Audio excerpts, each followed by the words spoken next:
Hyderabad Nacharam murder కేసులో నిందితుడు పథకం ప్రకారమే వృద్ధురాలిని హత్య చేశాడు. 2 నెలల క్రితం సుజాత ఇంట్లో పక్క పోర్షన్లో అద్దెకు దిగాడు అంజిబాబు. తన భర్త, పిల్లలు యాక్సిడెంట్లో చనిపోవడంతో 2 అంతస్తుల భవనాన్ని సుజాత ఒక్కరే మెయింటైన్ చేస్తున్నారు. ఆమె నిత్యం ఒంటి నిండా బంగారం ధరించడం చూసి ఎలాగైనా కాజేయాలని ప్లాన్ చేశాడు.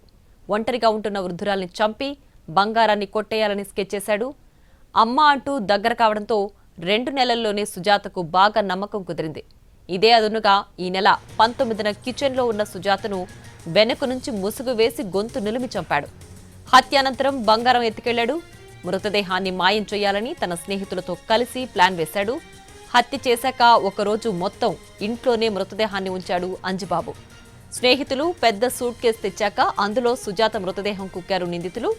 గేట్ బయటే కారులో సూట్ కేసు పెట్టి రాజోలుకు వెళ్లి గోదావరిలో పడేశారు. అంబేద్కర్ కోనసీమ జిల్లా పెదపట్నం గోదావరి కాలువలో వృద్ధురాలు సుజాత మృతదేహం బయటపడింది. ఆమెను చంపి బంగారం కాజేసిన అంజిబాబు తూర్పుగోదావరి జిల్లా పెరవలి మండలానికి చెందిన వ్యక్తిగా గుర్తించారు. స్నేహితుల సహకారంతో కోనసీమ జిల్లాలో మృతురాలి బాడీని కాలువలో విడిచిపెట్టి పరారయ్యాడు. పొదలాడ వద్ద నిందితుడిని పట్టుకున్నారు నాచారం పోలీసులు.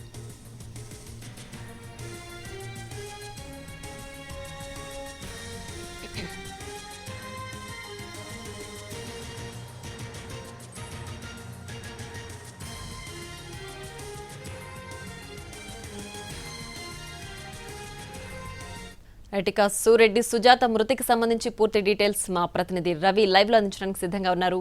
రవి, ప్రియా, సుజాతను పక్కా ప్లాన్ ప్రకారమే నిందితుడు అంజి హత్య చేసినట్లుగా గుర్తించారు పోలీసులు. అయితే తన ఇంట్లో అద్దెకు దిగాడు డ్రైవర్గా పనిచేస్తున్నటువంటి అంజిబాబు. అక్కడ చూసినటువంటి క్రమంలో సుజాత ఒంటరిగా ఉంటుంది. రోడ్డు ప్రమాదంలో భర్త చనిపోయాడు, పిల్లలు కూడా చనిపోయారు. కేవలం సుజాత మాత్రమే ఒంటరిగా ఉండడంతో పాటు తన ఒంటిపైన దాదాపు 11 తులాల వరకు గోల్డ్ ఉంది. ఒంటిపైనే అంత పెద్ద ఎత్తున బంగారం ఉన్నప్పుడు ఇంట్లో కూడా చాలా ఎక్కువ స్థాయిలో బంగారం ఉంటుందని చెప్పి భావించి సుజాత హత్యకు ప్లాన్ చేశాడు. సో అక్కడ అద్దెకు దిగిన 2 నెలల తర్వాత తన ప్లాన్ ఇంప్లిమెంట్ చేశాడు. ఈ నెల 18వ తేదీన సుజాత కనపడకుండా పోవడంతో వాళ్ళ చెల్లి చాలాసార్లు కాల్ చేసినా అటెంప్ట్ చేయలేదు. ఇంటి పక్కన ఉన్నటువంటి వ్యక్తికి కాల్ చేసి మా అక్క కాల్ ఆన్సర్ చేయట్లేదు, ఒకసారి వెళ్ళి చూడమని చెప్పడంతో ఇంటికి తాళం ఉంది అని చెప్పడంతో నెక్స్ట్ డే వాళ్ళ ఇంట్లో సంబంధికులు కొంతమంది బంధువులు చనిపోవడంతో అక్కడికైనా వస్తుందని చెప్పి భావించారు. అక్కడికి కూడా సుజాత రాకపోవడంతో సుజాత చెల్లికి అనుమానం వచ్చింది. వెంటనే ఇంటికి చేరుకొని చూడడంతో ఇల్లు లాక్ ఉన్నటువంటి ఇంటిని పగలగొట్టి లోపల చూసినప్పుడు సుజాతను చంపినట్లుగా ఆనవాళ్లను గుర్తించారు. దాంతో పోలీసులు కేసు నమోదు చేశారు. ఆ తర్వాత దర్యాప్తు చేస్తున్నటువంటి క్రమంలో మిస్సింగ్ కేసును ఆధారంగా దర్యాప్తు చేస్తున్నటువంటి నాచారం పోలీసులు ఒక సీసీ ఫుటేజ్ను ఐడెంటిఫై చేశారు. సీసీ ఫుటేజ్లో అంజిబాబుతో పాటు మరొక 2 వ్యక్తులు ఒక పెద్ద సూట్ కేసును తీసుకొని వెళ్లి కారు డిక్కీలో ఉంచడాన్ని గుర్తించారు. సో ఎవరు అని చెప్పి గుర్తించినప్పుడు ఇంట్లో కిరాయికి ఉండేటటువంటి వ్యక్తిగా అనుమానించి ఆ దిశగా దర్యాప్తు చేశారు. సుజాతను హత్య చేసిన తర్వాత ఒక రోజు పాటు మృతదేహాన్ని ఇంట్లోనే ఉంచాడు. ఏ విధంగా మాయం చేయాలి అనుకున్నప్పుడు తన బావమర్ది యువరాజ్తో పాటు మరొక స్నేహితుడు దుర్గారావుకు సమాచారం ఇచ్చారు.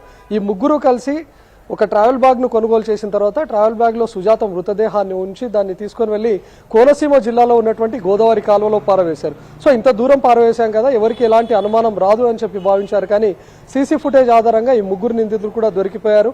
ఇంట్లో రెంట్కు చేరినప్పటి నుంచి సుజాతను అమ్మ అంటూ పిలుస్తూ చాలా నమ్మకంగా ఉండసాగాడు. దాంతో తను ఇంట్లోకి కూడా ఈజీగా యాక్సెస్ ఇచ్చింది సుజాత.